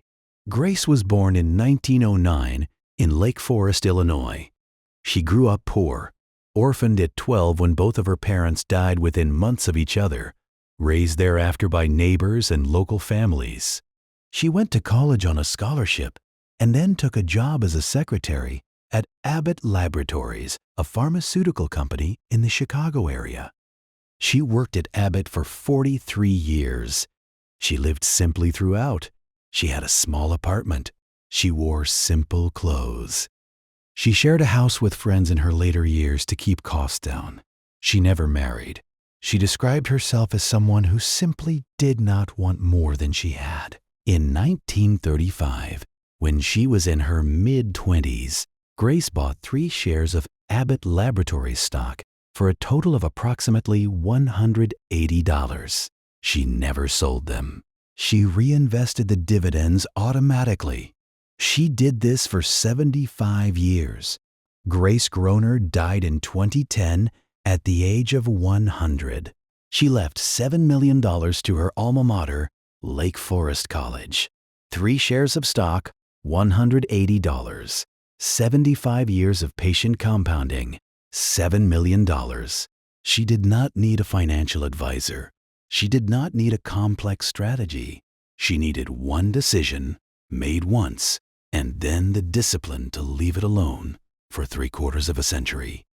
The mathematics of her story are almost exactly those of compound interest, taken to its most extreme human demonstration. She bought a stake in a business that grew. The dividends compounded. The price compounded. Time did the rest. Grace Groner understood something so simple that it is easy to miss. The best thing you can do with a good investment is nothing. Just let it be. Let it compound. Get out of its way. Let us talk about something that most people who think about compound interest eventually confront, and that is the question of what to do when the numbers suggest one thing, but life requires another. Compound interest, at its most pure, demands that you never touch the principal, that you never interrupt the compounding, that you let the process run unimpeded for as long as possible. But life is not a spreadsheet. People get sick. People lose jobs. People have children who need education. People face emergencies that no amount of planning fully anticipates. And when those moments arrive, the choice between protecting the long-term compounding and meeting the immediate need is not an abstract mathematical question. It is a real human dilemma. The financial wisdom here is nuanced. On one hand, withdrawing from a compounding investment early, especially during a market downturn, can be very costly.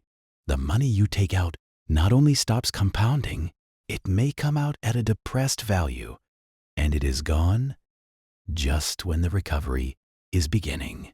On the other hand, high-interest debt, the kind that accumulates when emergencies go on credit cards, compounds against you at rates that often far exceed what your investments are likely to earn. If your credit card charges 20% and your investment earns 8%, the net effect of keeping money invested while carrying the credit card debt is negative 12% per year. You are losing ground by not paying the debt. This is why financial educators often suggest maintaining an emergency fund, money kept in a liquid and safe account, specifically to handle life surprises without having to either interrupt long-term investments or run up high-interest debt. The emergency fund does not earn much. Its compounding is modest at best, but it protects the compounding that is happening elsewhere. It is a buffer that allows the main compounding process to continue undisturbed. The emergency fund is not the exciting part of personal finance. It is not the hockey stick. It is not the part of the story that anyone tells at a dinner party. But it is perhaps the most important structural element of a compounding strategy because it prevents the worst interruptions. There is one thing about compound interest that very few discussions ever mention, and it is the question of what the end state is for. All of this compounding, all of this patient waiting, all of this reinvestment and discipline and deferred gratification, what is it actually for? The numbers can become their own goal. The balance can become an end in itself. People who understand compounding sometimes become so focused on the accumulation that they forget the purpose of the accumulation. They optimize their compounding, but do not ask what the compounded wealth is meant to accomplish. Benjamin Franklin had an answer to this question. He compounded his will's gifts so that cities could build schools and lend money to young workers who needed it. The compounding served a purpose that extended beyond himself. Grace Groner had an answer. She let her investment compound for 75 years so that a small college in Illinois could offer scholarships to students who, like herself, needed financial help to access education. Ronald Reed's $8 million went to a library and a hospital in the Vermont town where he had lived his quiet life. He had spent decades compounding not for himself, but for a community he loved. Warren Buffett has pledged, along with Bill Gates, to give away the vast majority of his wealth. The compounding he spent a lifetime building is pointed outward. This does not mean that saving for your own comfort and security is wrong or selfish. It is not. Financial security is a genuine good. The freedom to not worry about money is a form of peace that affects not just you, but everyone who depends on you. But the stories of compound interest that are most moving, most memorable, most enduring are not the stories of people who got rich. They are the stories of people who understood a principle, applied it patiently, and then used what it created for something that mattered beyond their own account balance. Compound interest is a tool, one of the most powerful tools in the financial world. Like any tool, what it builds depends entirely on what the builder decides to build. As the night deepens and we move toward the final quiet of this long, gentle exploration, let us sit for a moment with the simple elegance of what we have been discussing. Compound interest is at its core an expression of a relationship between the present and the future. Every time you choose to save rather than spend, you are making a gift to your future self, a gift that grows in transit. Every time you reinvest a return rather than cash it out, you are giving your future self a larger gift than the one you withheld from your present self. The present self often resists this. The present self wants the coffee, the upgrade, the new thing. The present self argues convincingly that life is short and should be enjoyed, and the present self is not entirely wrong. But the best versions of this balance are not about suffering in the present to benefit the future. They are about understanding the mathematics clearly enough that the choice feels different. When you genuinely understand that $50 per month invested at 22 becomes $250,000 by 65, the $50 feels different. It does not feel like deprivation. It feels like planting. The farmer does not mourn the seed he puts in the ground. He does not feel deprived of the wheat he chose not to eat today. He plants the seed because he understands what it becomes. And the understanding transforms the act from sacrifice to intention.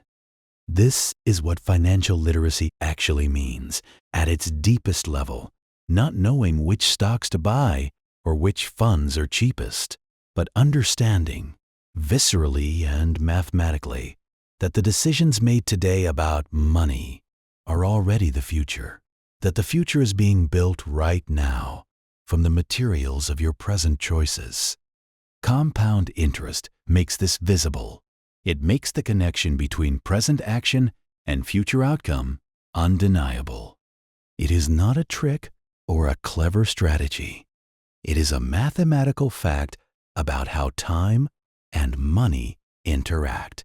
And once you see it clearly, it is very difficult to unsee. The chessboard is always in front of us. The king is always being offered the choice.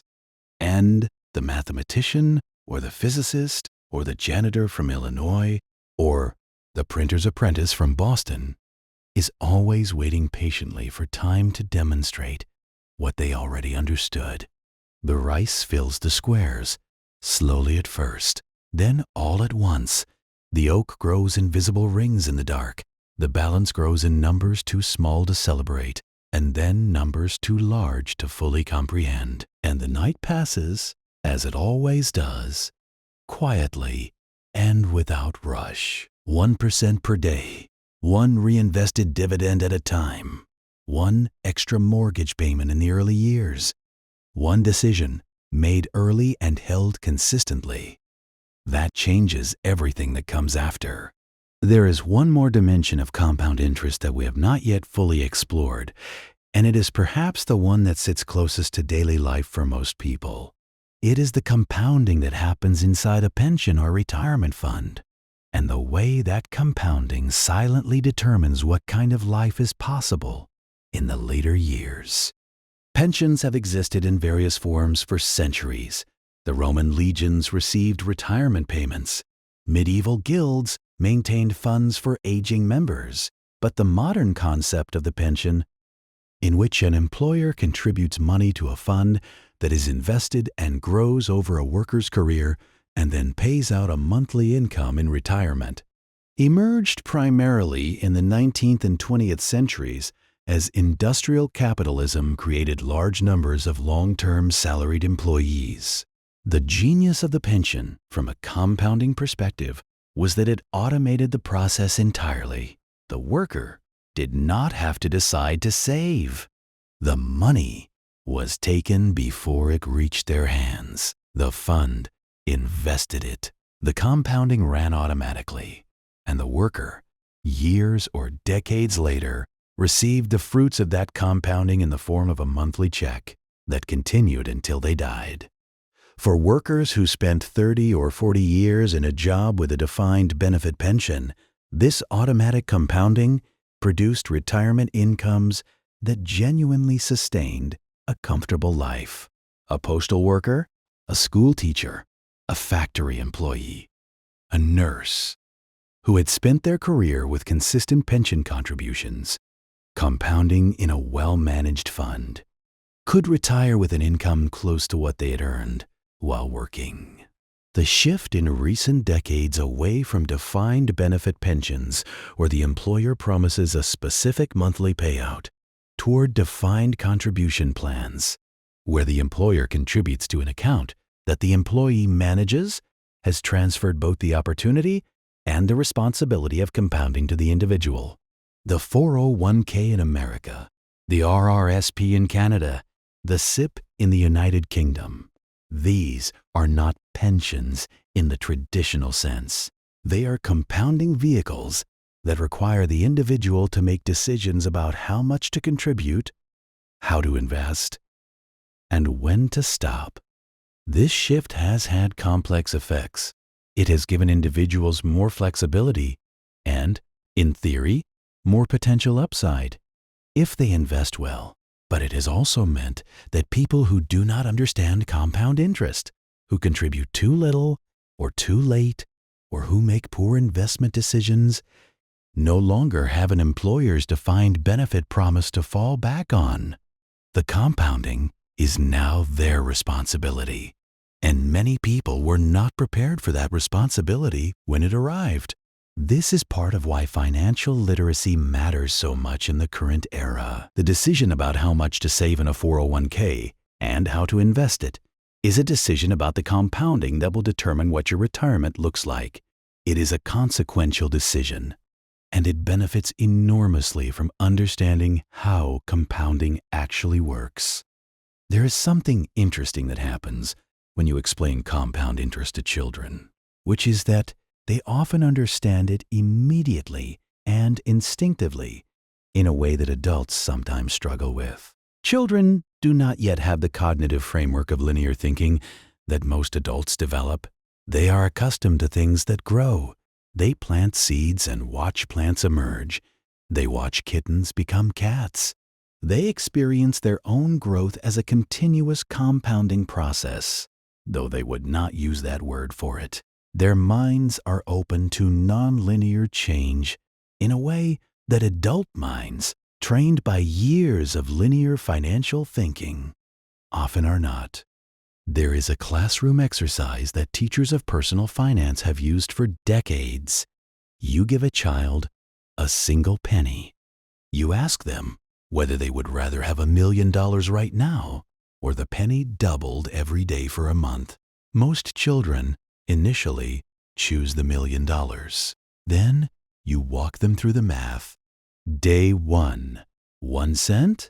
Day 2, 2 cents. Day 3, 4 cents. Day 10, $5.12. Day 14, 80, $1.92. Day 20, $5,242. Day 25, $335,544. Day 28, $1,342,000. Day 30, $5,368,000. The penny, doubled every day for 30 days, is worth more than $5 million. On day 1, the $1 million looks like the obviously correct choice. On day 30, the penny was worth 5 times as much. Children get this immediately. The moment they see the numbers, the shape of the curve becomes intuitive to them. It clicks in a way that is sometimes harder for adults who have been told all their lives to think about money linearly. The lesson is not just mathematical. It is about the shape of growth, about what happens when a process is allowed to iterate on itself repeatedly. The children who understand this early, who internalize the curve of compound growth, carry that understanding with them. It becomes part of how they see financial decisions. And that early understanding, compounding over a lifetime of better decisions, is perhaps the most powerful investment any parent or teacher or educator can make. We have been traveling for a long time tonight through centuries and continents, and the lives of people whose names you might know and people whose names no one outside their communities ever learned. We visited a king who lost the rice harvest of the world by saying yes without doing the math.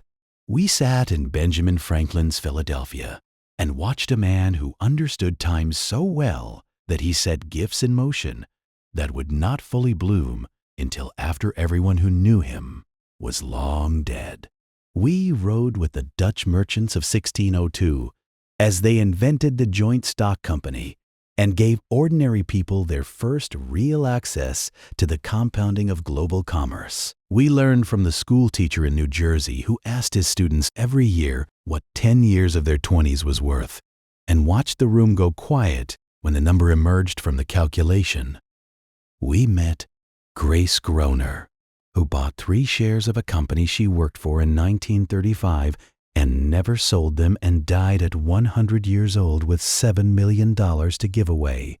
We learned from Warren Buffett's 60-year demonstration that the most powerful investing skill is not intelligence, but the emotional capacity to hold, to not interrupt, to let the mathematics do what mathematics do when time is the ally. We explored the dark side, the compounding of debt and the compounding of fees and the compounding of inflation, and we saw that the same mathematics that build wealth can erode it, depending only on the direction they are pointed.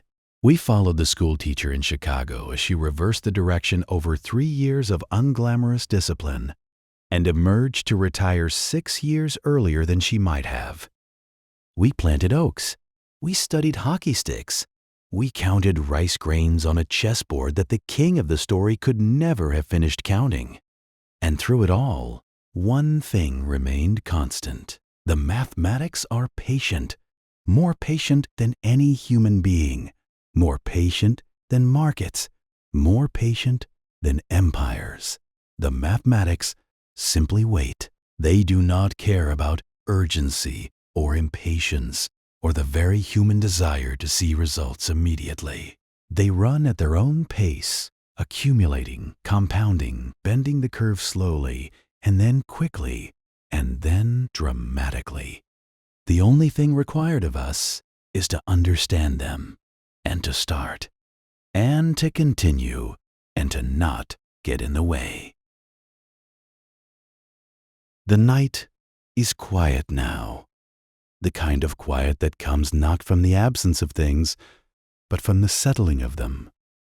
The stories have been told, the numbers have been given their full context. The people who understood compound interest and the people who did not have both had their chance to speak.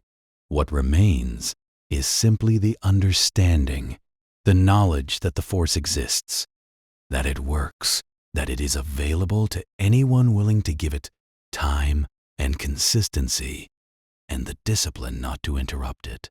Benjamin Franklin planted a financial oak, and it grew for 200 years. Grace Groner planted 3 shares, and they grew for 75. Ronald Read planted his dividend stocks one modest contribution at a time, and they grew for 60 years while he asked for nothing from them. You are not being asked to do anything so long or so patient as they did. You are simply being asked to understand the principle clearly enough that when the time comes to decide, you decide with full knowledge of what the mathematics make possible. That is enough. It has always been enough. This has been educational content, not financial advice. Take care of your money, and it will take care of you. Good night.